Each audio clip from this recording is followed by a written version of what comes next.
Mahalo for joining us today as we talk about being personally resilient and aligned in Pono. Today's event is sponsored by Nakia'i Okeola Suicide Prevention Program in collaboration with UH Hilo's Kipuka Native Hawaiian Student Center. September is Suicide Prevention Month, and today's event is just one of many events we held this month to spread suicide prevention awareness to our UH Hilo campus.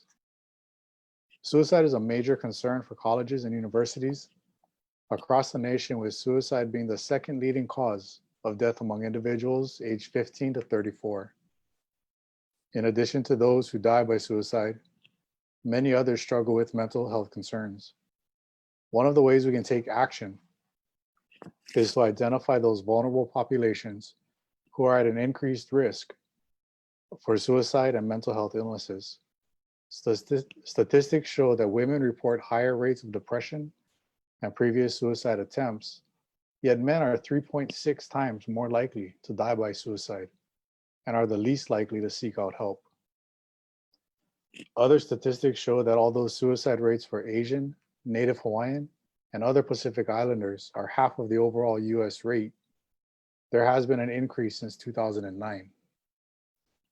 Also, although we suffer from mental health illnesses at similar rates to non-Hispanic whites, Native Americans, or Native Hawaiians and Pacific are significantly less likely to seek mental health services.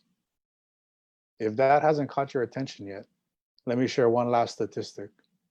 In 2018, 48,344 individuals died by suicide in the US. Think about that. That's 132 individuals a day. The next step then is to meet the unique needs of these vulnerable populations. Strategies include ensuring access to mental health services on campus and assisting students in development of life skills, stress management, and resilience. Today's presentation will focus on living a Pono life with a sense of place, purpose, and power. Because when we are Pono, we find the resilience and balance we search for. Kaʻala Souza will look at the links between our past and our present and how they impact our future.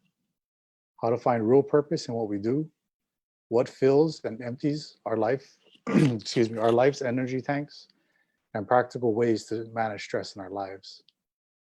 In this platform, all participants will be muted, but we welcome you to send in any questions you may have throughout the presentation by using the Q&A feature at the bottom of your screen or on the chat box. We will have additional time to address questions after the presentation. Mahalo for your time. I would now like to welcome our guest speaker, Kaʻala Souza. Aloha, Kaʻala. Aloha, Lincoln. Thank you very much. And that was smooth, man. I like it. This whole online live streaming kind of thing is so crazy. The interesting thing here for me is that I can't see anybody. I'm looking at a picture of myself, looking at a picture of myself. And so just to make sure that there's somebody out, even though I can talk to myself, that's not even a problem. In fact, I think I would do it too much. If you're out there and you're watching on the Facebook or you're watching on Zoom or wherever else this is going, can you just go ahead and write something in the chat box and say aloha? You don't put your name in it. And just put aloha in there and maybe where you're dialing in from or something, and we'll be good to go. So we have some technical things going on, and throughout the presentation, I will be trying to jump in and say, hey, write some stuff in the chat book. Thank you very much for putting things in. I see a couple of alohas come up, and that feels good. Feels super good. Gina, I think, and Sishana, hope I pronounced your name correctly. I was, if I'm in the continent, people, when they say, introduce yourself, I say, hi, my name is Kaʻala. And then they say, what was that again, Carla? And I go, Kaʻala. And they go, Carla, that's a girl's name, and they just can't. I say, just call me whatever you like. But I always try really hard to pronounce everybody's name correctly. Hi, Summer. I'm watching from home. Excellent. Aloha to you guys too. And from Hilo in the dormitories, terrific. I really, I'm looking forward to really talking story with you guys, a little bit more kuka, a little bit focused for us on something that, as Lincoln was introducing this, really kind of stopped me for a second. I was so busy bustling around getting all the PowerPoint things together and the camera thing set up and trying to push this button and that I forget how legitimately serious this kind of time is for us. And so I'm really excited to be a part of where we're at. What I'm gonna do is pretty standard right now, is I'm gonna share part of my screen because I have a whole PowerPoint thing to keep me on track. That whole Souza thing is not adopted. I'm blood Souza, and so I could talk all day. And what happens is, one of my problems is that I'm prone to digress and to move all around. And so this PowerPoint will keep me on track. And if you have any questions, during this at all, just go ahead and drop them in the chat. Lincoln is monitoring that, and we have a team of people looking at that as well. So, any thoughts, observations, things that you may have, drop them in the chat there. If you have a question, you can drop that with a Q, and maybe that'll get everybody's attention a little bit easier. So we're good to go. All right, so let me go ahead and share my screen and see where we're at in this whole, see if this is working. I believe you should be looking at now a picture of my screen saying aloha to you guys. And this is the very first, and so I for sure cannot see anybody's chat things. I'm gonna come in and out of this as we go. I don't know why I can't see any chats when this is set up like this. It doesn't matter. So as we go through this, this is the very first slide that I like to start off no matter what presentation I'm talking about. I just wanna say aloha kākou, let there be aloha between all of us as we go through this, and not just during this session, during this time, but wherever we may interact with one another. So I love this part. I've been showing this almost the same slide for like 10 years, a little bit. Introduce myself to you. You already got my name. I'm right now on Kailua, Oahu. No Kailua Maiau. That's kind of like my place where I grew up. But my wife and I are kind of circulating between here and Molokai over the last 5 or 6 years, because we like how that pace is over there, completely different from Honolulu. I've been doing this type of training and consulting with companies since the late 90s, focusing on leadership development, communication, team building, collaboration. And one of the things that really kind of got highlighted for me during all of these different topics was this idea of pono. And I remember I was doing a presentation for Kamehameha schools. It was a big conference. And this was one of the things that kind of stood out to me as something that is almost a life message. And it's something that I strive for. It's not something that I'm there yet. Like many of you, it's like, I know what I want to be and where I want to go. And it's something to strive for. And so that's where we're at. I'm talking about this, living in Kailua now. My wife and I have 3 kids. The youngest is 25, oldest is 31. My wife is a nurse practitioner and has been for like 25 years. We've got 2 dogs. Kind of all of those are the things that I do. But this is a picture I generally share too when I introduce myself. Now, this isn't me, by the way. This is a picture of my grandfather. I grew up with my grandparents when I was a little kid. My stepfather, my father and mother divorced when I was about 3 months old. So I never really knew my father, the Souza part. So I never know, by the way, if I'm related. Everybody always wants to know, Souza, are you related to? I don't know, because I never really grew up with him. But my father's from Kianai, Maui, and that's a family still in Hana over there. So if you know that, you can kind of backtrack and figure out what genealogy is. But I grew up with my grandparents and the grandfather. He would always say, Kaʻala, tell everybody who your grandfather is. And I go, Grandpa. When you're a little kid, you don't really get it, right? But after he passed away is actually when I figured this out, that my grandfather was just giving me a place, to start from, to move from. He lived his life, and I'm standing up on his shoulders, and he's giving me a boost, like when he first taught me how to surf. And he would tell everybody, tell me to tell everybody who my grandfather is. And that's what I do in my introduction. This is Francis Hyde Kolonial Meyer the first, is my grandfather. And I'm proud to say that. So, and people always ask, like about him, what he taught me. And this is one thing over here that he did. He said every single day, all the time, he'd be like, Kaʻala, it's not how you arrive, it's how you finish. In other words, it's not how you show up at the game, right? Whether he was talking about sports or work or the game of life, he says it's how you finish, and you want to finish strong. And so I never forgot that. He's been gone now for maybe a little over 10, 11, 12 years. But this is something we always go back to with my kids. And so, and just for the record, people always ask, which one is your grandpa in the picture? The one running or the one holding the ball? And I always have to draw this little picture. I don't know if you can see this. But it's just kidding. He's not in the stands. He's actually the one holding the football. He played for McKinley and the University of Hawaii back in the day as a tailback, tight end. And actually, when UH had a pretty good football team at the time, I was playing with Kukui, everything. This is a little picture of the place that my wife and I are living on Molokai.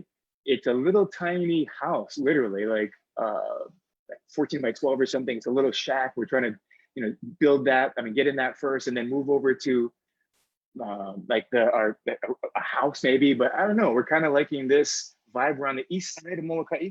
You guys know that. We're facing Maui. The sunrise is right over here. Maui right here. Kaho'olawe right here. And it's just beautiful. And there's just some days like this where the rainbow is there, and when it's totally raining, whatever it is, it's totally beautiful. And so what we're looking at today, again, like Lincoln was explaining in the introduction, is this idea of alignment and balance and resiliency, and putting that together in this idea of what it means to live pono. And we talk about the life of the land is perpetuated, I Ka Pono. And I think it's worthwhile. I think it was Kaukia Oli who said that, right? King Kamehameha III. But the life that we live is also perpetuated. It continues, and it's strong. It grows.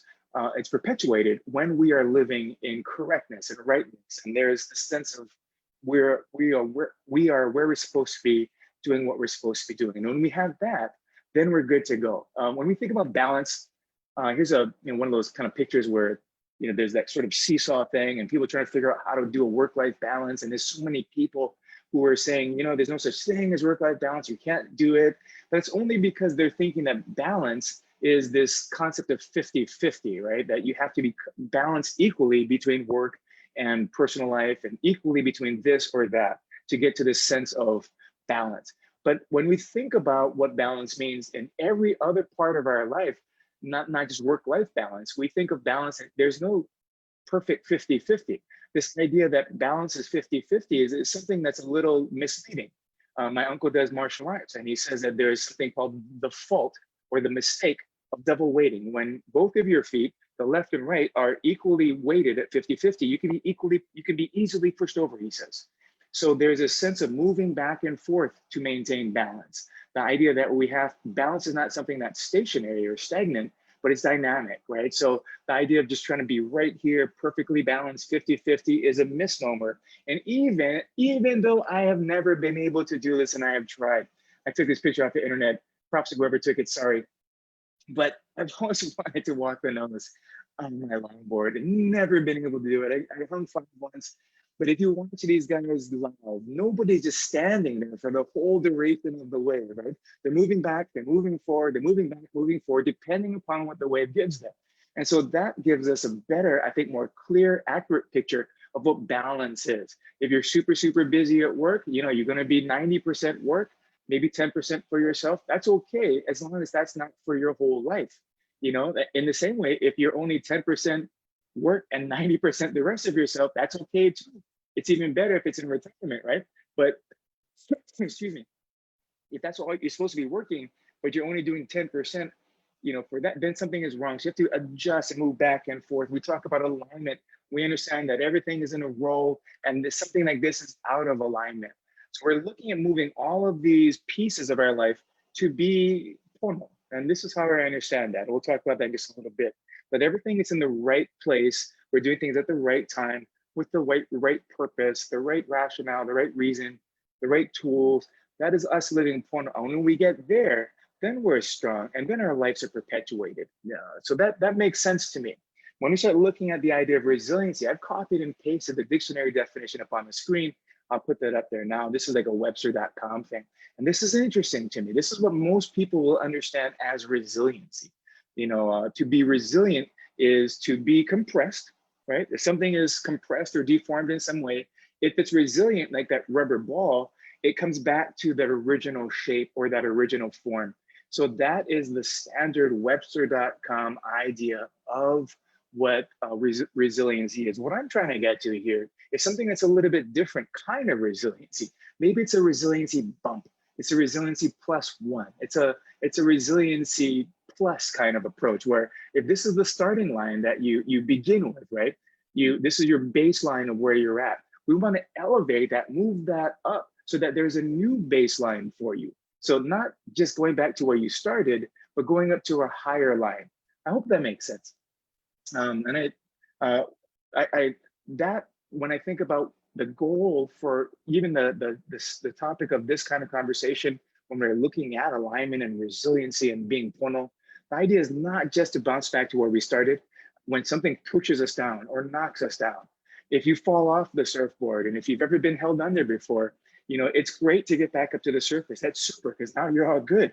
But what we want to try and do is not just get back up, get our head above the water, but get back up on our board and then get back up standing again. So we're back up at a higher level. When we think about resiliency too, there's a couple of ways that helps me to remember what this means. And I think of them as kind of the 3 B's, as in the ABC, the 3 B's of resiliency. And the first one here is the word bounce. Resiliency, most people will understand as bouncing, right? Like you fall down 7 times, up 8. That's the idea. So bouncing is like this. If you've ever had those kind of rubber balls, right? When you're a little kid, you take the ball and it goes all over, it goes crazy. Knocks on the glass over here and the picture over here, the vase over here. You get in trouble. The only way you can stop that ball from bouncing is to stop that ball, right? If it's moving, it's going to be bouncing. And so that's the idea of resilience. Again, you hit something, you bounce back up. And this is the interesting thing that we're going to talk about in this time that we have is, is that something that we acquire, or is that something that it can be taught? Or is that something that you're born with, right? So keep that idea in mind. We want to be resilient.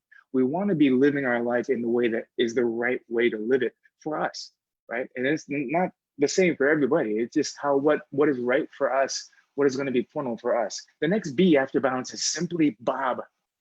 Like to bob up and down. I mentioned this before, if you've gone under if you surf, you know what I mean? You go under, you want to come back up to the surface, right? So, or if you are fishing, you have a floater, or some people call it a bobber, it goes down, it comes back up.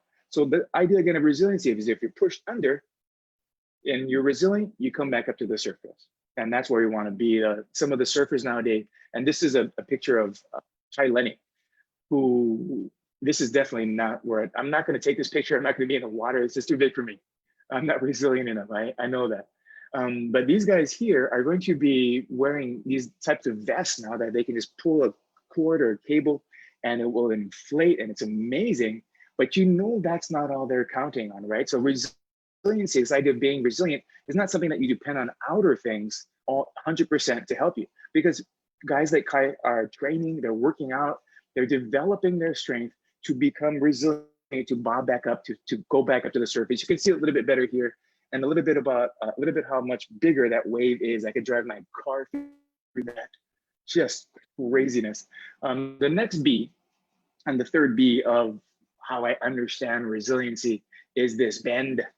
Bending, like this tree here that is bent but not broken, right? You bend, you get the pressure, but you don't snap. That is resilient to me. And this is a picture, a nice picture of the ʻāʻaliʻi, right? There's a fantastic ʻōlelo noʻeau that talked about this ʻāʻaliʻi and how it's gonna bend and not break. And it says it here, it should be on your screen right now. ʻāʻaliʻi kumakani maio. I am a wind-resisting ʻāʻaliʻi. And Auntie Mary Pupui would define this kind of as this brag or boast. And I'm not trying to do it in the a braggarty, is that a word, braggarty? I'm making that up. In a braggadocious I'm not trying to say we're bragging about this. I want to do this humbly and say, no, I am the wind resisting ʻāʻaliʻi.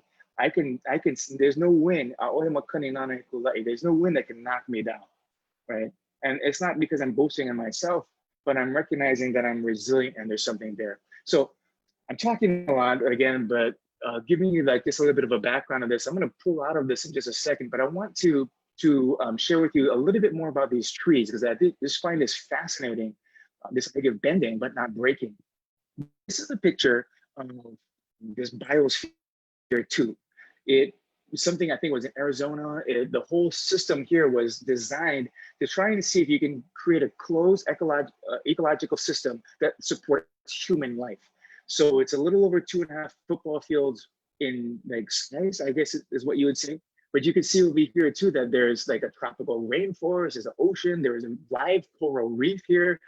They had the savanna, they had all kinds of different ecosystems, and everything was totally enclosed inside here. And they're trying to see, like, can we sustain life? It's kind of like that kind of a Mars away show or something, can we have this life on this? So in the 90s, they were doing this. And one of the things that they found that just fascinated me, and I think is most appropriate for what we're talking about, is number one, that the trees in the biosphere grew incredibly quick. They said that the trees grew super, super fast, but there was a problem.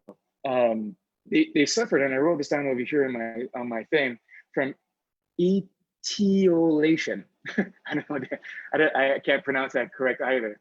But this idea that the trees grew super fast, but there was a weakness caused by a lack of what they called stress wood in this. And the stress wood strengthened the tree, but it came from, guess what? The wind. Exactly, right. It came from wind that was non-existent in the biosphere. So this just kind of blew my mind as I was thinking about this, because you go and say, well, usually the storms in our life, the winds in our life are things that we want to try and avoid. We hear that there's a big storm coming and we get nervous, but the reality is a lot of times that without these winds or adverse conditions or adverse events, these challenging situations in our life, we may grow quickly, but we're going to be long-term negatively impacted by it because we don't have the strength built up inside of us. So the first thing, if you're thinking about like takeaways from this particular section that we're doing workshop, the first thing that I always want to stress is that you got to welcome the winds in our life. Take them and bring them on. They can just recognize that these wins are something that you should be stoked about, because those wins are going to create that strength inside of you, and it's going to be a good thing. And you should consider that something positive rather than a negative. Going back to the biosphere thing, one of the commentators said that the lack of wind created trees with much softer wood than the species would normally make in the wild. They said wind is necessary for creating strong trees. What they're going to have to do in the future biospheres, if they did this again, would be to have these enormous fans to blow on the trees so that when they grew, right, they would grow with a little bit of resistance. And maybe you've seen this before, maybe you've experienced before. My grandparents, you know, they raised me and I was kind of like the baby, and they really sheltered me. They did. And they loved me. And it wasn't like they were trying to deliberately weaken my tree as I was growing. You know, it wasn't that at all. But they took care to try and move things away from me so I wouldn't have to go through hard things. And some things I had to learn later on in my life, right? But have you known people like that? Or maybe like our children, sometimes we raise them, we want to protect them so that they don't go through the hard things that we had to go through, not realizing that the hard things that we went through actually brought us to where we are now, right? And where we are now is a good place. And so the first thing over here is to welcome the winds. Here's where I'm going to pull out of this screen share now and ask you if, you know, just double check that I haven't lost my connection and I'm talking to myself here. But here's the thing I want to ask you to put something in, just in the chat box. Just let me know. You know, have you been there? Have you had some strong winds in your life? Some adverse, challenging event in your life? You don't have to describe it, but, you know, was it something that was beneficial looking back on it? You know, was it something that you're still trying to figure out what was the benefit of that? So let me just pull out of this real fast and then see if I can make that happen. And I can look and find some, where I'm at in my chat box. Where is that? I think I'm there now. I don't know. All right. So yes, a couple of you guys. What's up, Andrew? And absolutely, oh, a bunch of people. Yes, me too. Okay, good to know. All right. Some are small breeze and some are hurricanes. You know what? You don't want to start, right, with the hurricanes all the time. It's not something that we want to go through. It's almost like saying, I want to go work out. I want to be a runner. I want to get in good shape. So I'm going to go run a marathon tomorrow. Doesn't work. It's not how it's going to be. So the small wins are good. You know, the small coming in, a little tiny thunderstorm that lasts for a little bit and then it moves on. But the idea here is not just to say, oh no, there's some storm coming, there's a wind coming. But the idea for us is to go, ooh, this is a great opportunity for me to develop this resiliency thing. Because now what I want to look at is that question of, can you teach literacy? I'm sorry, not literacy, but can you teach resiliency? Is it something that you're born with? Because some people we know are, like, it's like, are leaders made or born, right? So let me go back to my screen and share this one more time. Get back into this thing, get back into that, and move over to this next question or point, which most researchers in resiliency are saying this, that resiliency cannot be taught. So we're out there, let's go have lunch, let's go eat, right? No. Resiliency cannot be taught. And this is the interesting thing, so stay with me on this one.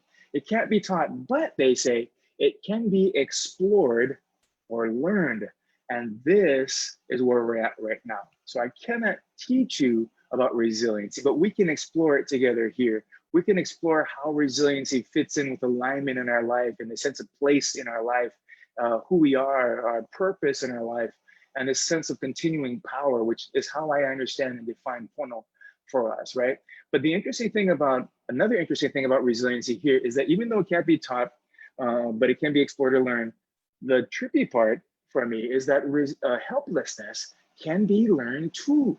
And this goes back to a study that began, some studies that began in the 60s, where they were doing some tests on mice and lab animals and cats and dogs. And if you're a cat and dog fan like me, this is kind of gets weird, but it wasn't terrible for them. And then they started doing it on humans in the 70s. But the tricky thing about this is a fun one. What they did was that the first human experiments and trying to figure out people's responses to sort of these adverse negative conditions in their life. And so again, remember, helplessness can be learned too. What they ended up doing was they're setting up their study with 3 groups. And 3 groups, they brought them into a room separately. And the first group was faced with like this button in front of them, and there was this, all of a sudden, an annoying noise would pop up, right? An annoying noise would come up and they could stop it simply by reaching over. So they don't know this, but there's a noise. Think about the most annoying, crazy, frustrating noise you could possibly imagine. Like for me, I instantly go to the dentist drill, just it makes me kind of twitch a little bit right now. But some people, it's like a jackhammer working outside your office, or if you're on a plane trying to sleep, there's a little small kiki on the side, little baby crying, whatever it may be, right? So those sound canceling headphones are for. But think about the most annoying noise. So these guys are hearing it, and that first group has a button in front of them. So what do? Probably what you and I would do. They reach out and touch the button, and boom, the noise goes off. So, boom, they hit the button, noise stops. The second group they bring in, they do the same noise, annoying noise, the worst noise you can think of. And the second group does what we would do, and they reach out and hit the button. But they hit the button and nothing happens. So they hit the button and nothing happens. And this goes on. So that's it. The third group, they go into the room, there's a button there, but no noise. So they're the control group, right? The next day, they bring these 3 groups back separately again, and they bring the first group in, right? That was the group that hit the button and the second went off, and they have another annoying noise, a different one this time. So these guys, without even flinching or thinking about it, hit that button again, and the sound goes off. And they're like, okay, great, we're done. The second group comes in. Remember, this was the group that had that first noise, and they hit the button, and nothing happened. So they come into the second day, and they have a different annoying noise. They hit the button, sorry. The first day, they actually tried to hit the button. The second day, they don't even move. They don't move. They hear the annoying noise. They know that the last time they tried hitting the button, it didn't work. So they don't even try. They don't even take a chance to turn it off. What they have done is that they've expected more failure, and so they didn't even try to escape. They learned helplessness. And so going back to the idea of, the question of resiliency, can it be taught or whatever, some of it's a little semantic, but you can learn and you can explore, but helplessness can be learned too. And sometimes we, and I'm talking about myself, have done this in the past where something has hit us. It was a strong storm. We were not prepared for it. We're not, battening down the hatches for it. And then we had a hard time recovering from that. We didn't even try. So the next time something happens, we don't even try again, because we learned, hey, in our mind, it's what we learned. I tried this before and it's not going to work. You probably have seen this if you've been working out in different places where you come up with an idea and somebody says, we tried that already 20 years ago, it never worked. And they're like, whoa, talk about learned helplessness. Okay, so that's what that is. This is, again, mind-blowing, that we need to recognize in ourselves that just because the button didn't work yesterday, resilient means I'm gonna keep trying. I'm gonna bounce back. I'm gonna bob back up. I'm gonna bend but not break. I'm gonna keep trying. Because when we find these events in our life, these adverse conditions, there's a couple of different responses, right? A possible alternative outcomes to this. I've covered them, so I can go over one at a time, but it's from the late 90s, where they looked at possible responses to adversity. And the first one starts on the bottom here with just giving in. That's it. That's like that second day of the second group when they said, I'm not even going to try, and push the button. I'm done. So I fall down, I don't get back up. Fall down once, fall down twice. I try, boom, I don't get back up. So this is the succumbing sort of outcome of this response to this. The second possible response when you're faced with something challenging to your life, is what they're calling an adverse event, is you can make it, right? You're gonna kind of bounce a little, but you're not gonna bounce all the way back up. There's always gonna be something lingering inside of you, some residue that's gonna, like, you can't shake it. Something that happened to you a while back, you know, and then now you don't trust people anymore. You know, you thought you could believe this person, maybe it was a relationship, and then they did something to you, and now you look at all relationships through a different colored lens. And so you survive, you get through that, but then you're a little impaired is what they're saying right now. And so you don't get back to where you started. And this is something that's lost when we come through those adverse events, right? The third possible response is true resiliency. Like Webster.com, you get compressed or deformed and you come back to where you were. That's the starting point, that starting line. You recover to where you were. The last one is thriving over here. So what I'm looking for is for us to be able to change a little bit how we think about these hard, adverse wins in our life, and recognize that we need these wins. And then how do we get to not just recover to our starting point, but how do we take these adverse conditions, challenging events in our life, and then get compressed a little, right? You know, sometimes hit the bottom a little, hit the ground hard a little, but then be able to come back, not just to where we started, but how do we get up to the top? And this is where I start thinking about how we can think about being pono. And for being pono, for me, there's like these 3 steps. And this is not a step like a 1, 2, 3, it's not linear. It's just these things that have to be in place. And it's just my manao on this and how I understand it. So there's just stuff that people have shared with me. So not even original content here, right? We're talking about the first one as a sense.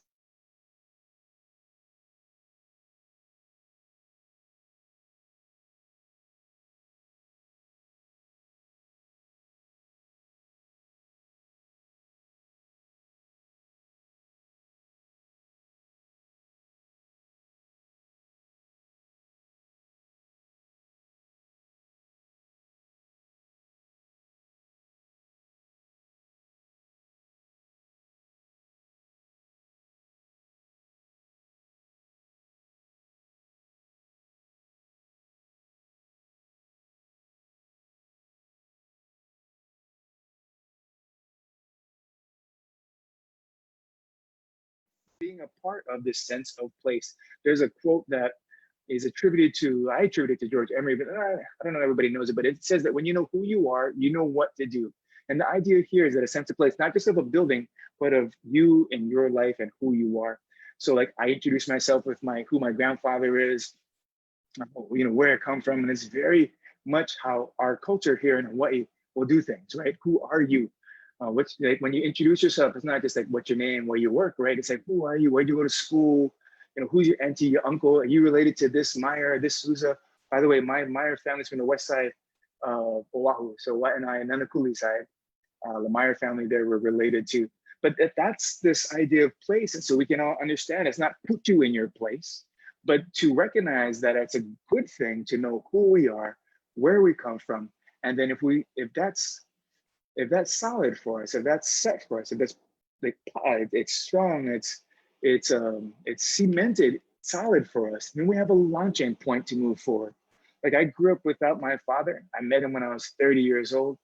But I wasn't like I was feeling like I was missing anything, because I had my grandparents to grow up with me, right? So that was a good thing for me. Let me just double check to make sure that I'm on this. We're still on the Zoom thing. All still good? Still all good here? Just double check. Yep. Kaʻala, yes, for sure. Lincoln, Kaʻala, panelists, raising children, adulting. All right, so I wanted to double check because I think I missed that little thing over there. So I'm gonna go back to my thing and figure out what this sense of place thing means. There is my thing. All right, so let me go to this. This picture here, the sense of place picture, is there to remind me of a kid that I met I was doing like youth work for about 10 years, working with junior high and high school kids, and loved it. You know, that's like junior high kids, especially, are the ones that they're not quite adults yet. So hard to have those adult conversations with people, you know, that are not adults. So we're kind of waiting, you know, but I love being there. And I got a phone call one day from this auntie in Waimanalo. I didn't really even know her. She got my number from somebody and she said, hey, you know, Kaʻala, can you come talk to my nephew? You know, I'm gonna call him like Kalani for now, you know. Can you come talk to or Kuvika, Kalani, you know, whatever. It's something anonymous like that. And I said, you know, sure, what's up? She says, well, he is having some problems in school. So the problems with the, you know, the police. And you kind of know, right? The auntie again here is calling me about her nephew, and you go, you know, where's the parents, right? You know, and it's like what happened to a lot of us growing up. My dad is not around, you know, so I went to go talk to him and kind of took a little bit of time, but finally I was able to get to the point where I asked him, I said, hey, Kavika, I said, where do you see yourself in the future? Like, you know, 5 years from now. And this was a hard thing to get to. He was like 16 years old, 17 years old at the time. So trying to get through, you know, some strange guy comes up to the house and asks you these questions. Anyway, he did. And he said, I said, what do you see yourself doing? He's all, you know, hanging out. I'm like, okay. Hanging out with my friends. I said, okay. Then he goes, hanging out with my friends, just drinking beer underneath the coconut tree by the park. And I said, okay, well, so that's like a couple years from now. What do you think about 10 years from now? And he goes, you know, hanging out with my friends, drinking beer under the coconut tree by the park. You know, and that was kind of all he could see at the time. And when I first heard this, I was like, oh no, this is terrible. You know, like that's what he could see. There's no, you know, his horizon is limited. There's no future for him. And that was my concern, right? But then looking back on it now, this is like over 20 years ago, maybe close to 30 years ago. Think about it. You know, that's where you want to see yourself in 5 or 10 years, hanging out. You have the good friends around you, you know, your family, friends all around you, just hanging out. That's not that bad of a picture, right? It's only a bad picture when that's your only option. You don't have any other choice. Like you don't have a choice to navigate across the Pacific to find new land because you don't have the tools, you don't have the mindset, you don't have the skills to navigate that far. So, you know, this is where I started thinking about this absence of place because Kavika, we started talking, he's not close with his parents. If he doesn't know he doesn't know his father that well. And like my father, I don't know them. So I don't know that part of my whole ohana, you know? So he's missing something that helps him to kind of anchor him to who he is and where he comes from. And kind of a little bit of, it helps to inform why he is here. So he's missing that sense of place for me, provides a couple of things. It provides a sense of connection to your past, to our kupuna. If you don't have it, and so many of our kupuna didn't have this connection because it was taken away from them. And that's where we see a lot of our health in our lahui. I think this is just me now, especially in our older uncles and aunties, they were not allowed. You know, you couldn't olelo, you couldn't speak Hawaiian, you couldn't practice a hula. You know, it's like this crazy stuff. So we don't have the connection if it's not there. But I sense a place even stronger now here in 2020. With the efforts of a lot of good people. So the continuity. So what happened with my grandfather? He started this thing. Now I can start it, and then my kids take on and carry it over. And we have a couple of 7 generations of thinking. When we understand who we are, where we come from, and it gives us a sense of confidence. It gives us something that, you know, we're not alone. You know, my grandfather may be gone, my grandmother may be gone, but it doesn't mean that they're gone. You know what I'm saying? They're not gone. They're still here in how I act, how I think, and how I live my life. So the sense of place is knowing that and keeping it in front of our mind, top of mind for us. Nainoa Thompson had this really interesting thing to say about this. And he said that people should care about the past. He said Hawaiians should care about the past because it tells the story of their ancestors. And that when we honor our ancestors and also other descendants, it gives us a place. And this highlight is mine, but he says it gives us a place to belong. And that's what I mean by sense of place. And so what I want you to do right now, and if you could in the chat, just think about some people who have in your life contributed to who you are right now, people who have made you, given you like certain tools or the way that you think. It could be like family members, like for me, my grandmother and my grandfather, again, who raised me, were really instrumental. There's one boss that I had a few years, 10 years ago, maybe a little bit over, she's 25 years ago, that I still think about, a teacher or a coach, you know, who has contributed to your sense of place. If you could write that in the chat, and we'll see if I can pull this up right now. And I can pull it up. Write down maybe some, a mentor, like you said, a grandmother. Yeah, I see Summer putting on grandmother, just like my grandmother. Oh, wait, you know, super smart. I was happy that our kids were able to grow up with their great grandmother here, right? So, you know, these are people that, you know, who's contributed in your life. And what we're doing now is we think back to maybe what did they teach you? You know, what did the kupuna or your auntie or your parents, you know, what was like the lesson, or maybe the thing that when you think about them, you go, oh, you know, my dad always used to say, and it kind of affects how you think and how you act now, right? So, you know, sometimes when we're young, we say we never want to be like that, but there's values that we have now that are given to us from different people, different places, right? So they say that values are not taught. Values are not taught either, like resiliency, but values are caught. So it's something that, you know, the people that we've been around.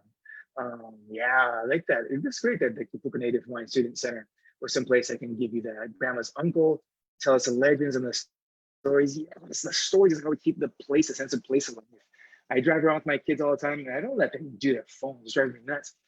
When we would drive around where I used to surf and where I used to go and tell them stories, and I said, "Did I tell you this story before?" And they always go, like 1,000 times, but I still tell them. It doesn't matter. They need to be telling, and then I know that they're going to tell their kids the stories that I'm telling them now. To parents, yes.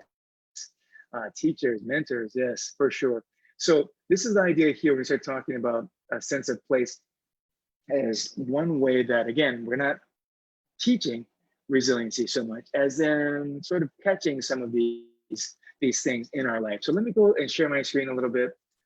And let me see, we're starting at 12:30. What time are we supposed to officially get done here? I should have checked that. I think it's 12:30. Is it 1:30? Is it 2 o'clock? I think it's 2 o'clock. So hit me back up if that's right. But I'm gonna get done a little bit early so we can ask some questions. If you have some more, we can discuss some of these things a little bit more. So the second part of the sense of place is, it's being pono for me, is this idea of sense of purpose. A sense of purpose for me is powerful. This, for those of you on Hawaii Island, you guys probably recognize this. And this is the picture. If I'm talking about a sense of purpose, I always talk about this place, because for a whole bunch of my life, I wasn't really clear on what my sense of purpose is. And, you know, one of my early mentors told me, Kaʻala, you spin your wheels in so many different directions. You could do this or this or this, but where's the focus? You know, where's the clarity? Where's the traction? If you have ever been four-wheel driving out in the sand and you got stuck, you've lost that traction, that's where I was at. So the sense of purpose is like you put it into four low, you put some of those little, whatever traction devices on, and you put a little button, and then you get some traction and you get some forward power. You know, that's where that comes from. So the sense of purpose for me ties into this place in Pololu Valley up on Hawaii Island. And it's an interesting story for me because this place over here, Pololu, we were hiking down, it's on the right side of the screen here, but we were hiking down this one day, it was years ago, mid-90s maybe. My kids were young. I was carrying my son, so he's 25 now, because he fell asleep on, but you know, as I was carrying him down to the bottom, we got down to the bottom, and as soon as we got there, there was somebody come yelling at us, running towards us, yelling and pointing out into the ocean, which is always a bad sign, right? You never want that to happen. And you don't want to be in the ocean, somebody yelling, pointing at the ocean, that's just scary.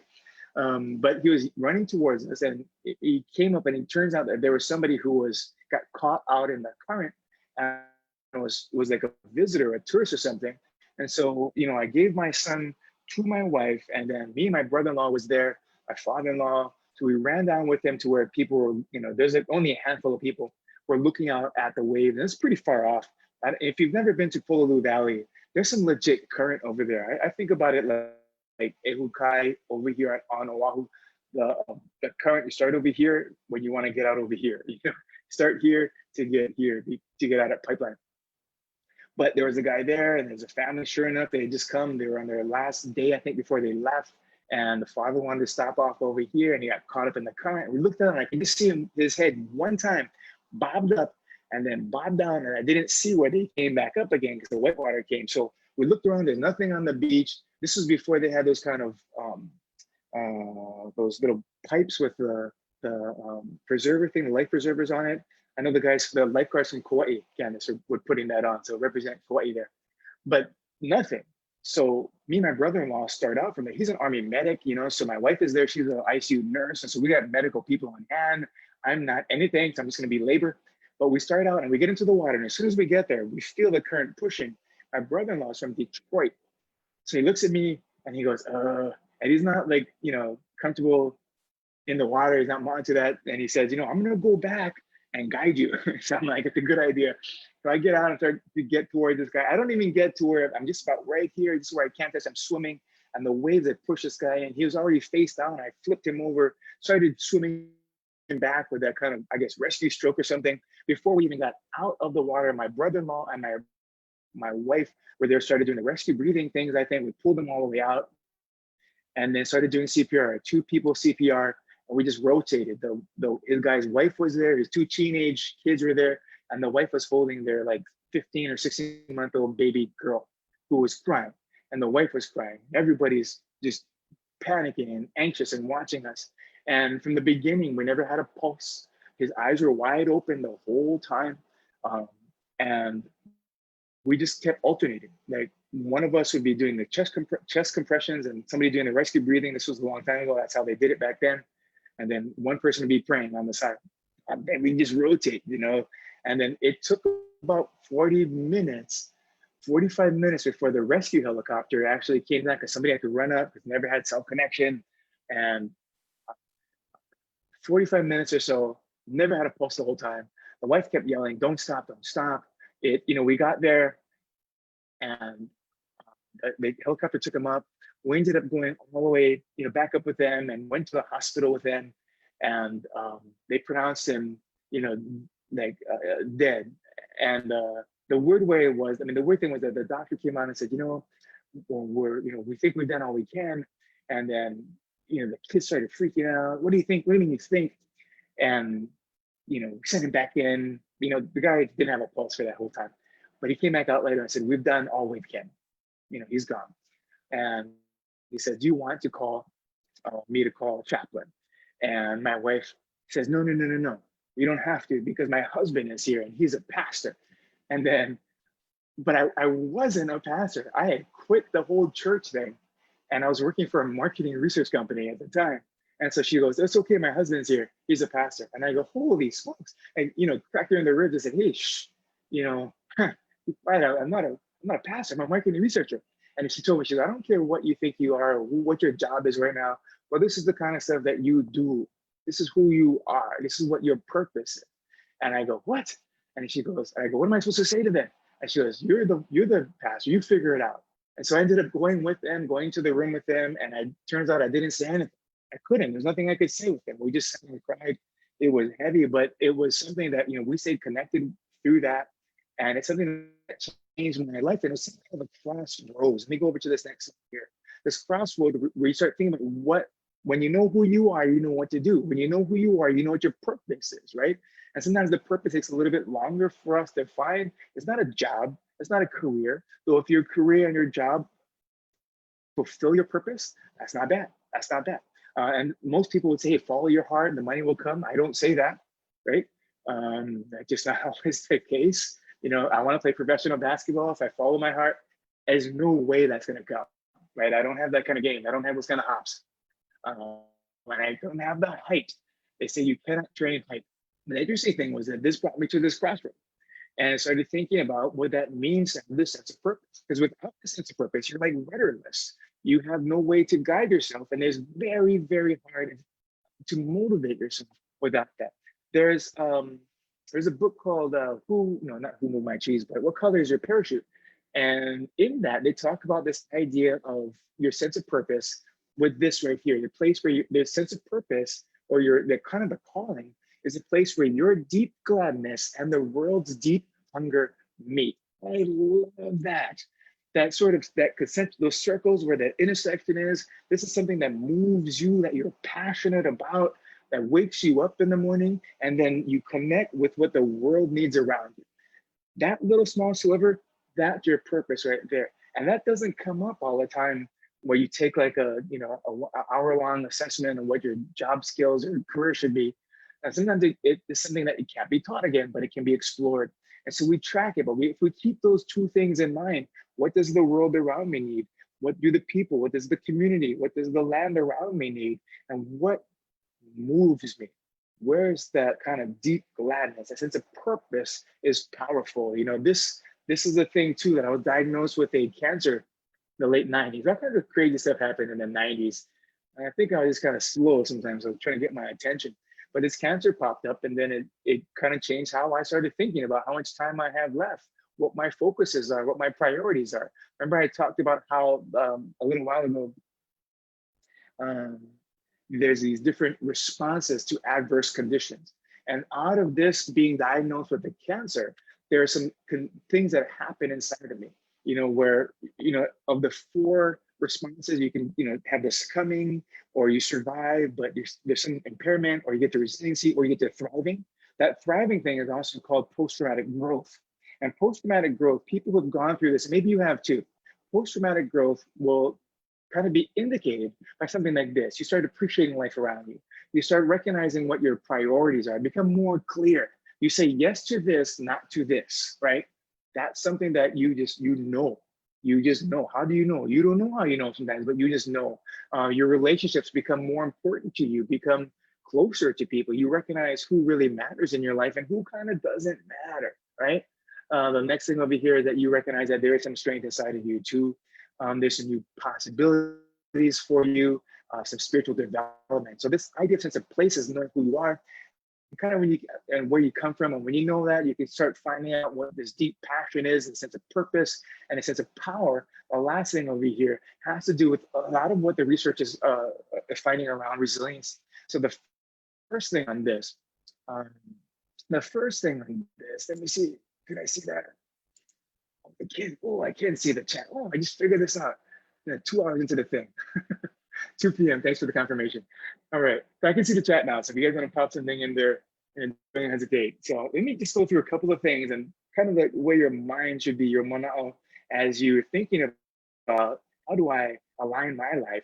How do I balance my life? Again, not 50-50, right? But moving back and forth sometimes, adjusting based upon what's given to me. And then how can I respond at a place where I can not just get back to where I was before, but thrive and get to this post-traumatic growth concept, right? So most people who go through adverse events are going to be okay with it.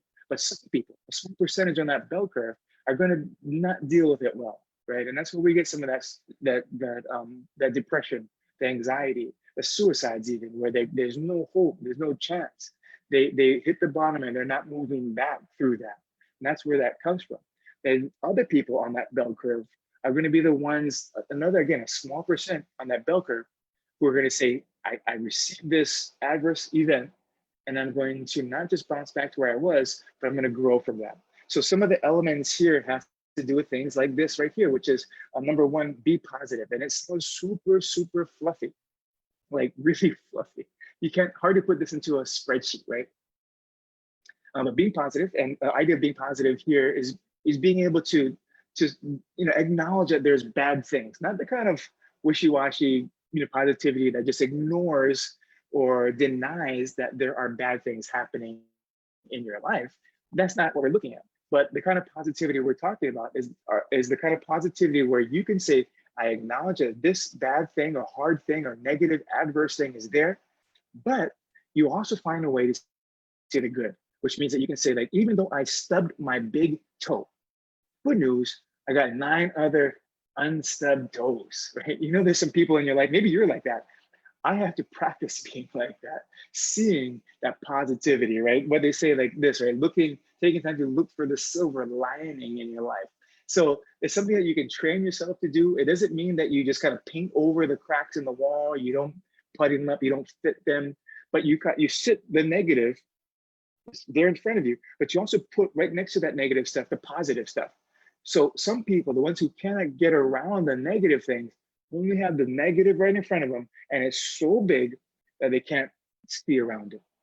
And so what we want to do is be deliberate in looking for, searching for, um, working to seek after the positive things, even if it doesn't feel like a big thing to you. Like you feel like it's some kind of like, you know, waste of time kind of fluff. It does something. You know, like if you've ever done a gratitude journal, anybody do a gratitude journal where you just keep track of all the things that you're thankful for? A lot of people do it around November. It's worthwhile doing every single day. Every day being aware of what we're thankful for. You know, you become somebody who trains your mind to receive a negative and then put the positive right next to it. That's going to help you to, when I think about a sense of power for me, I didn't even explain this part, my bad, my apologies. Sense of power for me is sort of the energy that perpetuates, you know, uomo, right? It continues on. And the power comes from, some of it's like this vibe, this energy, like you can think about it however you like, whatever vibe that you have. And there's physical things that we can do. There's also some mental energy that we need to have to even though we know what our priorities are or our goals are, you know, without this sense of power, without this kind of energy, we can't accomplish them. And so this one is the thing that is the uomo part. It perpetuates for us. So number one here in this first part, you know, how do we get that is to be positive. The next part is being opportunistic, being taking advantage of the opportunities. One of the guys who studies this, Siebert, was an educator back in like the 50s, 60s, 70s and stuff. And he was saying this, that the way you become highly resilient, okay, this caught my attention, is to respond to every setback as a chance to test your resiliency skills. Afterward, you review how well you did to learn more lessons in the school of life, right? Not all lessons, not all things are learned in one school. So if you can accustom yourself to thinking about the opportunities in the negative things, then this is how you become resilient. It's very similar to being positive, right? You try to look for the positive things and the negative, but I look at it as an opportunity. This is a picture of the fish pond down the street from our place in Molokai. It's just Kavanui. And super legit fish pond over there. Hano Nae, who works this over here. And I went over the first time with Kamehameha Schools. We're talking about resiliency about 5 years ago, this idea of personal resiliency. And Hano gave us the whole story. If you don't know Hano, is like the only Hawaiian rapper that I know, you know, he has a whole iTunes thing out and everything. But he was talking about, I think it was a tsunami that had hit. It was a small one. It wasn't like I don't know if it was small or big, but it wasn't something that just devastated and killed a lot of people. But it took out their makaha, the little skate part in the wall that kept all the fish in, right? So it took that out, and some people were super bummed, like, oh no, you know, the gate is busted. And Hano says, no, wait, here's our chance to make it better and stronger and bigger. So, you know, that's an opportunistic approach, right? That is a very resilient kind of approach. And I think our ancestors, our kupuna, largely had to live like that because things happen in your life. You're living in this one place and you have to be able to say, what good can we make from this? What is the thing for us to grow, to make it not just the way it was before, but to make that makaha bigger, make it better, make it stronger. So I love that idea. When you start thinking about the sense of power, there's this idea that also, another idea where we have this limited finite resources, like a bucket of energy, and there are some holes in our bucket. And generally for us, the holes are pretty simple to understand and identify, but sometimes a little bit more hard or complex to resolve. So I put up these 4 things as the holes. That's not going to bucket: the exercise, the food. Let me get this. Exercise, food. I can't do it. I don't know. Hopefully you guys can see that. Anyway, the exercise, food, stress, and sleep. So those are the holes that would take out the mana even inside of us, the energy, the power. We don't have time in our time here. I'm going to wrap up with this to talk about all of these things, except to say this: if you're not exercising, go take a walk. You know, if you're not on some kind of exercise plan, if that's not part of your life already, then number one, boom, fill that puka, fill that hole, go do something. And at this point, it doesn't even matter what you do. Whatever, if you're not doing anything, everything will work. In fact, this last week, sorry, true story. My wife and I just started doing a hip hop abs, and I love it. I think it's from, I don't know when it was, like the 80s or 90s or something, but it's so funny. My daughter said, you know, it didn't happen if there's no video. So I don't know, follow me on Facebook or something, and I'll see if I can put that video up of my wife and I doing hip hop abs. Hilarious. But it doesn't matter. If you're not doing anything, get on that exercise. Food, what you eat contributes to that energy, that sense of power inside of you, right? You can have, you know, that big kind of crash in the afternoon kind of stuff, the Kanak attack, that some of that is tied into food. And so you just know, eat food that spoils is one of the things that I remember in my mind. Eat food that if you leave it out, is going to spoil. I don't know if you've ever seen that picture of the Big Macs that they left out, or the hamburgers from McDonald's for like 6 months. They don't change. They just stay there. You could probably still eat it 6 months later. You know, I'm not saying I don't like me a good Big Mac once in a while, but yeah, don't eat food that spoils. It's all you kind of got to know about diet, right? But the rest of it, you can get more into it as you go. The things I want to talk about here are stress and sleep. So let's move into that. The first one, let me talk about stress with this guy. My favorite, where is this? How do I get to this? My favorite primatologist. This is, and I have to always stop myself. I think favorite primatologist, because sometimes I messed up and I say my favorite proctologist. I don't. Not that it would be bad if I did, but I have a favorite primatologist. His name is Robert Sapolsky. He wrote a book called Why Zebras Don't Get Ulcers. And he's also like some brain neuro stress guy from UCLA or Stanford, I can't remember. Some really, you know, legit researcher. And he spends most of his summers for like the last 25 years going down to Africa to study baboons, because he says that baboons are perfect to try and track and learn from, because they so closely mimic humans. He says that they wake up in the morning, they do their baboon business, and they eat and they drink, take a little bit of time to do that. And then he says for the rest of the day, they spend the rest of the day tormenting each other. So he would, you know, blow gun dart these guys, put them to sleep, do blood tests, check the levels of stress. I think cortisol in baboons as well, but check the stress levels and then just try and monitor them and end up writing a book, Why Zebras Don't Get Ulcers. And then I want to walk through this, because this, I think, is going to be helpful for us understanding why we do it. You know, ulcers are not caused by stress. I'm sorry, let me go back, not the line. Ulcers are not, we know this is not caused by stress now, but kind of the common vernacular. So he says, think about this, zebras. Why zebras don't get ulcers? They wake up in the morning, do their zebra business, and whatever that is. And then they just spend the rest of the day, what? Eating grass. Grass. That's all they do, eat grass.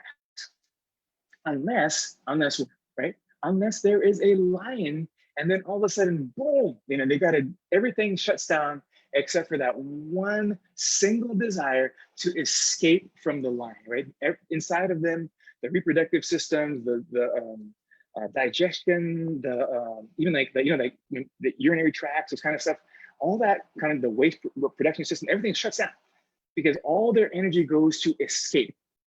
And after if they've escaped, right? What does the zebra do? Don't even have to put this in the chat. I'm not a zebraologist, but this is my guess. My guess is that zebras go back to eating grass. That's it, grass. That's all they do, unless there's another lion, right? And then they, do the same thing. And so Robert Sapolsky says this. He says that for most animals on the planet, or most beasts on the planet, stress is about 3 minutes of screaming in terror, after which it's over with or you're over with, right? That's the thing. Either the zebra is happy or the lion is happy. And he said that for us, though, as humans, we turned it on for 30-year mortgages. We have the stress response, the fight or the flight. And some people have added freeze response. We turn on our stress response for these kind of things.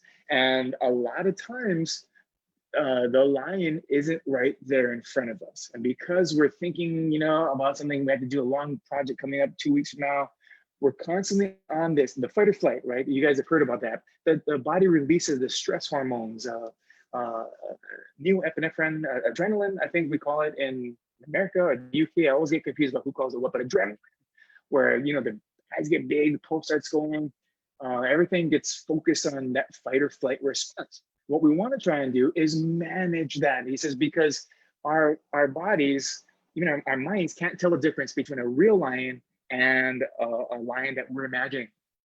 So the idea here for us is to be able to manage our stress, because it's a leak in our bucket, in our sense of power and our energy. So we can do that. We're set. A couple of things that come out of this idea for managing stress. And there's two different types: acute stress and chronic stress. But for the acute, the ones that are happening right now, the acute stressors, I'm going to say this. It's just some things, your mileage may vary, but check this out. And if you have some ideas about, actually, before I put this in here, I'm going to just put this first one on breathing.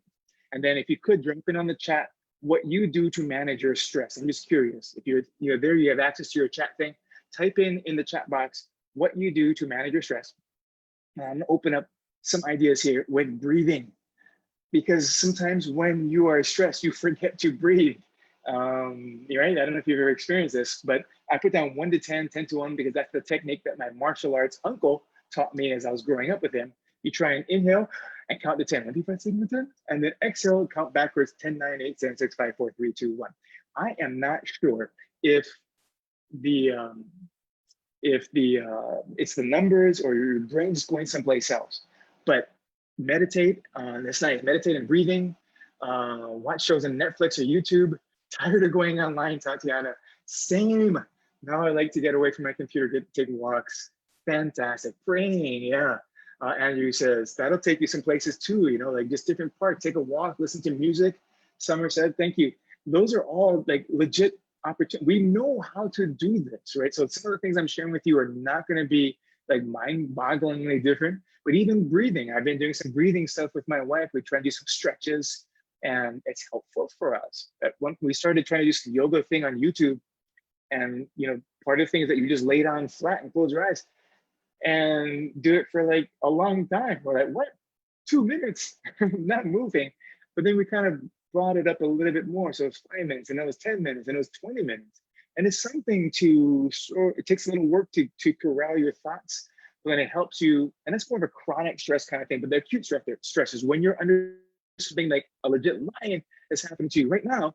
Then breathing, try that: 1, 2, 3, 5, 6, 10, 4, and then exhale, 10 to 1. Another one is just simply chewing gum. I cannot explain the mechanism of this. I just know that there's this 16% drop in cortisol in one study that I found. And you go, what the heck? Cortisol is the stress hormone that's it's elevated when you have that fight or flight kind of response. And so just by chewing gum, interesting, yeah? Oh, here's another one. I like this from Yolisa. It said, breathing in the left nostril and out the right, calming. I like that. And just me trying to do that, I've never done it, but just thinking about the process of doing that is going to take my mind to another place. And that's what I want to do. Again, especially if I'm turning on that fight or flight for something else. So we have to practice at this, right? We practice, we get better, and better is good. So chewing gum is going to release, decrease that cortisol. Another thing is music. Like some of you guys have said, you'll see this 40%. That's a decrease in cortisol, depending upon the type of music that you listen to. If you're listening to music to get ready for a for a workout, you might listen to, wow, whatever your jam is, your flow. And then if you want to relax, you have a different playlist, right? So, a friend of mine comes home from work, sits in the chair, puts on his headphones, and he bought expensive headphones just to listen to music that's going to calm him down. And that music is not for me. I'm not going to listen to that. There's like very classical, but I might listen to something else. So the idea here is whatever works for you. Again, your mileage may vary. Going there, what I call visualization that's what I call visualization. You just go there, take your brain someplace else. Sometimes the aromatherapy, I don't know how that mechanism works. So people think it's kind of pseudoscience, but if it works for you, take it. There's almost nothing more powerful than that. Something that you think is going to work for me. It's a placebo, whatever, it doesn't matter. I'm going to take it. Progressive muscle relaxation, where you squeeze muscles. One thing they found in athletes who are about to, entering, like I think it was downhill ski jump people, if they squeeze their left hand, and then released it, squeeze their left hand and then released it, then that did something. And I can't explain again the mechanism. So I like the idea that Gina says that alternate nostril breathing is distracting in a good way. I'm not sure if that makes sense. I get it, because you're trying to breathe in and it focuses your brain on this or that, and it takes your brain someplace else. And that, when your brain is occupied, some people will go to Netflix, but there's only so much, Netflix you can watch. And then it just becomes something that's not quite as helpful for you. Take your brain someplace else. And so these are maybe a little bit more sustainable long-term. Chronic stress, this is what we can do. I'm gonna go through this kind of quickly. Journaling, writing down the gratitude journal, music mix again, tea. This is a weird one. Like this is black tea, I think too, where there's a 47% decrease in cortisol. And by the way, that music mix too, speaking of proctologists, I saw a study from Japan that had two groups of men going in for their meet up with their favorite proctologist. And in one group, they had nice, calming, soothing music, and the other group in a different office had disco music. And these guys showed lower levels of cortisol in their system than these guys as they're getting ready to go see their favorite proctologist. And so that's this power in the melee. So, take some time creating your playlist over there. Massaging is another decrease, 31%. Going to church, if that's your thing, or however you understand your spirituality, 25% drop in that. The food that you eat, there's some foods and grains that we can eat that can actually cause inflammation in your body, which is like a little stress response. So watching what we eat, figuring out how to eat better for us. And we talked about exercise, and this last one, sleep. So I'm going to end with this idea of sleep, and then open it up to some questions here as start hitting up at the end of the time. But sleep is one of those things, if you almost did nothing else as a result of this, but recognize, right, the opportunities when the winds come, number one, I would like that. But number two, fix your sleep, right? If your sleep is not on point all the time, then that's where you can start, right? Like a physical thing to start. Back in the day, sleep wasn't always positive. In fact, Thomas Edison says this, that sleep is a criminal waste of time inherited from our cave days. But we've tracked over the years some of these major catastrophes in our world. There's sleep deprivation. They say like 60% of Americans are affected by sleep problems. My wife is a nurse practitioner, and she focuses on sleep disorders. So we talk about sleep all the time, and insomnia will contribute to anxiety, depression. It's this downward spiral. So just sleep. If you have one bad night's sleep, it's going to affect the rest of your day. You have a bad night's sleep, you drink more coffee. I like coffee, by the way. You drink too much coffee or more coffee than normal, you stay up, you can't go to sleep, and it just starts this downward spiral. You can't function. And when we can't function, I'm talking about big problems, right? Like the Chernobyl disaster. I don't know if you guys saw that documentary or that film, I think, speaking of Netflix, but that they're saying was connected to sleep. 3 Mile Island, the Exxon oil spill thing, I think even the Challenger disaster. So all of these things were sleep deprived individuals being impacted by that lack of sleep. And it was just catastrophic. So this, again, right after recognizing that there's an opportunity in the wins in our life, I would say, hey, fix your sleep. And so I got a couple sleep strategies for you. I'll end with this kind of stuff over here. First, number one, prioritize it, right? Note to self, prioritize sleep. And here's a couple of things. Again, your mileage may vary. Let me start up some bullet points here. Sleep earlier. I know there's some people who are going to say, I'm a night person. I do my best work late at night. Okay. Be consistent, at least, if you're not going to sleep early. But I'm going to throw up the things that are most people, if you're struggling with this, try and go to sleep a little bit earlier. Establish a regular pattern of sleep. You should be able to see consistency in your sleep patterns. I go to sleep around the same time every day. I wake up at the same time the next day, every time. So there's a consistency, and you can track that as a percentage. Your watch will do it, your phone will do it. There's all kinds of apps that do it for you. Whatever it is, try and build that consistency in your sleep patterns. Now this, again, your mileage may vary. Some people will say don't drink caffeine after 12 o'clock. I love coffee, by the way, so I'm not anti-coffee. Coffee is supposed to be good for you, according to all the coffee manufacturers. So the antioxidants in there, I buy that kind of stuff. But some people say that the half-life of coffee will be super, super long, like 9-10 hours. So if you're drinking coffee at 3 o'clock in the afternoon, you're going to be still feeling some of the effects later in the evening. So try and limit that. Even limiting the alcohol, sometimes it's not the best way to help you sleep. It feels like it, but it's not. The other one over here, really easy to do, is to keep the room cool. But you say, how is it easy? You have to buy air conditioner, but you say, but it costs so much money. What's $200 at Costco or something, $180? And I'm saying, put your money where your sleep and where your stress is. So, instead of buying the big TV, maybe buy a little small AC. Try and keep the room cool. People are talking about in the 60s. And you can Google that and see what that works like and adjust it for your particular body. But generally, the high 60s is where people want to be. White noise, whether it's fans, people put little water noises or wind noises, whatever it is, so that there's kind of buffer around you so that the slightest noise doesn't wake you up.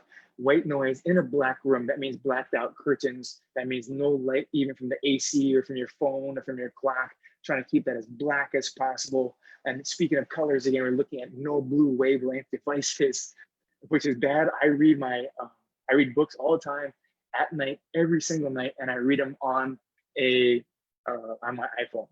So that's straight up blue wavelength device. Your mileage may vary.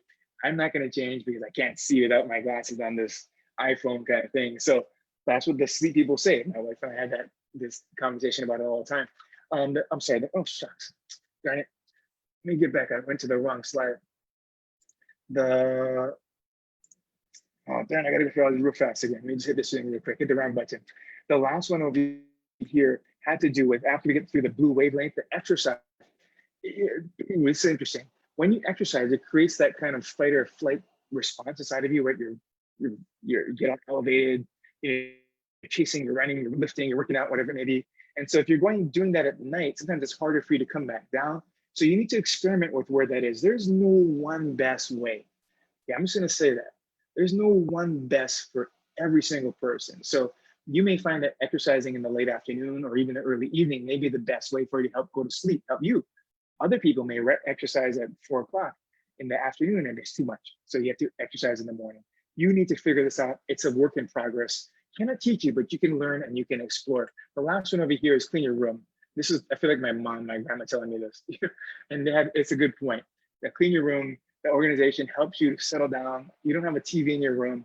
You go to your room to sleep. That is your sleep thing, One guy that I read, got this thing that, which is a little mask over his eyes to cut out all the light, has the water flowing underneath his bed to cool it off. It has the weighted blankets, which are kind of expensive, and his wife calls him a sleep princess, but I don't mind being a sleep princess. I get a value and prioritize sleep, do that.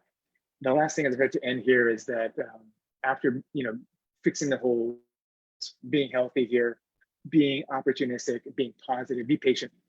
This is a picture sequence of this guy Milo, right? He was supposed to be a famous wrestler back in Greece, who, when he was young, started by picking up a small calf and picked it up every single day. And so as he grew and as the calf grew into a bull, he just got stronger and stronger and stronger. And so the concept here is that resiliency, aligning your life, working out, getting strong in your life, being pono, strength takes time. So be patient with that. Be patient with yourself. Take that time. And you're not going to go running a marathon right now, and that's just not going to work. So let me end with this picture, the story of my father-in-law. This is Clarence Akana, father-in-law, and this is the picture on Hawaii Island, by the way. We have, they moved up there maybe 30 years ago, and we're up in Waikoloa. My mother-in-law was working up at, I think it was called Lucy's at the time, in Waimea, a little hospital up there. And this is a picture of him when he was pretty far along in his cancer, and it was pretty bad for him. He had, it was a bad, painful kind of cancer, and this was up on, like I said, in Waikoloa, in the villages up there. And this was, I think, one of the last pictures that I took with him.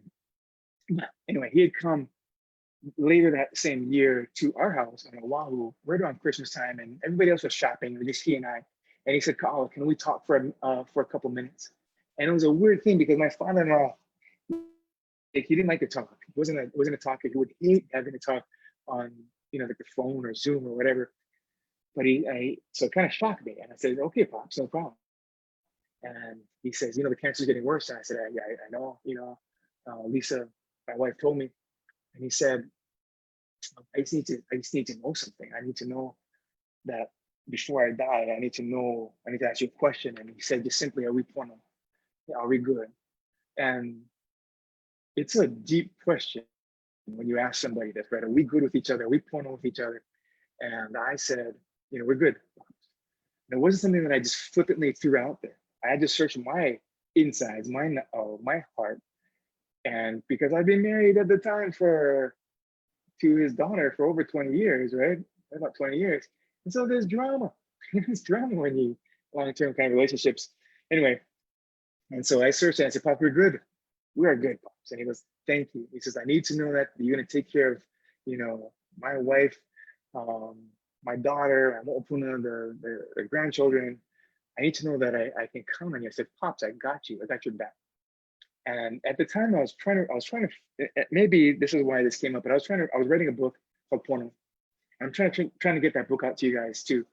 But I was writing this book called Pono, and I was stuck. I can talk all day and just, like nothing, right? Like talk for hours. But then when it came time to writing, I'd be like, the dog, super slow. So I said, Pops, you might have just helped me finish up this book here. You might have given me the last couple chapters. And with just you and I discussing this, and he goes, okay, boy, you go finish up this book before I die. I go, whoa, Pops, easy with the pressure. We don't know how long this takes. It takes me a long time. I got it tight. And he goes, no. You finish this up before I muck it.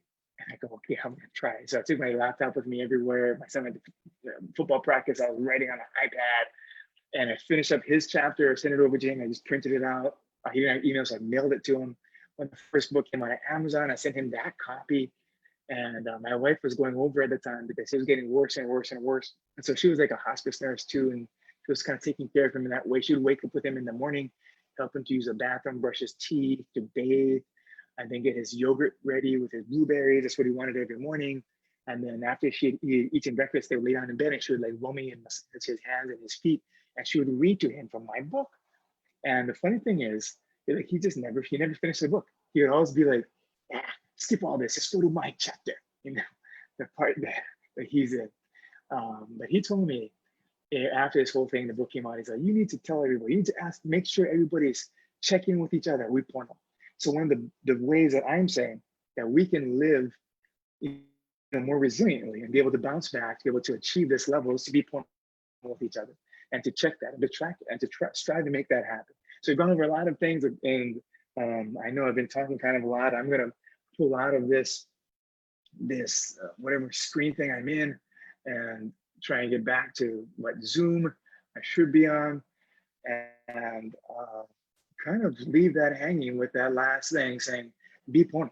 And it's something that, can you teach it? No, you cannot. It's like resiliency, but you can explore it and you can learn what it means to be pono. And as we learn that, as we're right and we're perpetuating that in our life, this idea of correctness and where we're supposed to be right, where we're supposed to be doing right, what we're supposed to be doing, then there's going to be an ability for us to be able to bounce back, not to where we started, but to take that opportunity to grow. And so I'm going to be done here. This is so interesting. Like, I know that you guys, some people are still here on this. So I appreciate you guys sticking through this. If you have any comments, questions, drop them in there. Lincoln, I'm going to turn this back over to you and then mute myself. But guys, I thank you so much for the opportunity to be a part of what you guys are doing here. And I wish you all just the best in your journey to be more resilient and to be pono. Aloha, you guys, and malama pono. How are you, pono?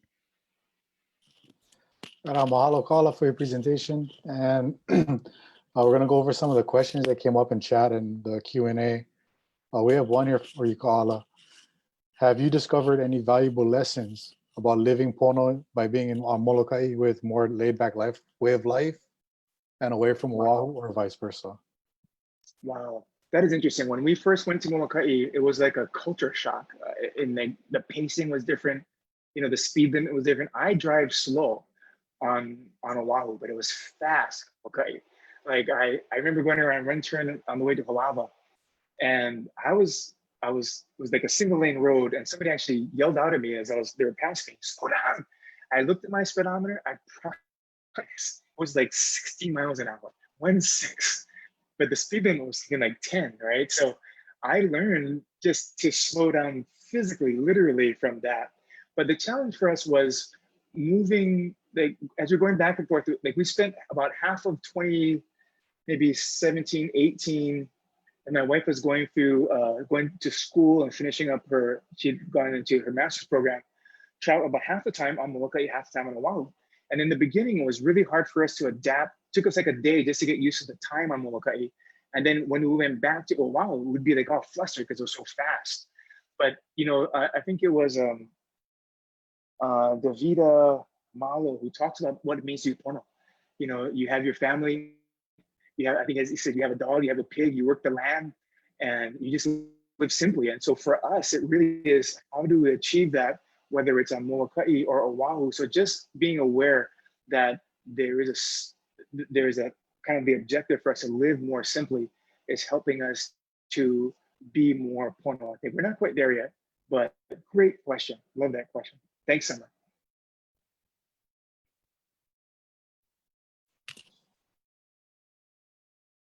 We have another question here. Do you have any suggestions for mo'olelo that I can share with my keiki that addresses resiliency through the Native Hawaiian perspective? I wish that I did. I wish that I had some identifiable like links to post. And I think what that question does is it makes me want to find those. I think one of the best ways to do it though is, for one of the best ways that I found, at least in our family, is your own life levels, right? Your own life stories that, like when I was a kid growing up, this is what we did, and then it was hard for us. And then your kids can see where you are and they can learn, right? Because values like resiliency are not taught, but caught. So I know my kids are tired of me saying the same stories over and over and over again. But where I grew up and what grandpa taught me and grandma, and then when I went to California and what I saw there. But if you can just take an inventory of your own life, you'll see that there are some places where, you had fallen and then you had bounced back. And I think, or even when you didn't bounce back. So the sort of the cautionary tales in your own life are also worthwhile too. So that's a great question, Lincoln. And I appreciate that question being asked. I think it was Summer, so thank you very much.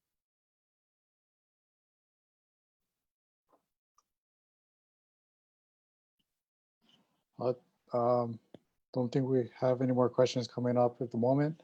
So again, thank you, Kaʻala, for joining us this afternoon. And thank you to everybody that attended and watching on Facebook. Mahalo and ahui ho.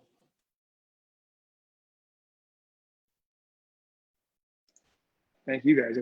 Thank you very much, Lincoln, for helping to make this thing happen too. So that's good stuff, man. It's good fun. Thank you.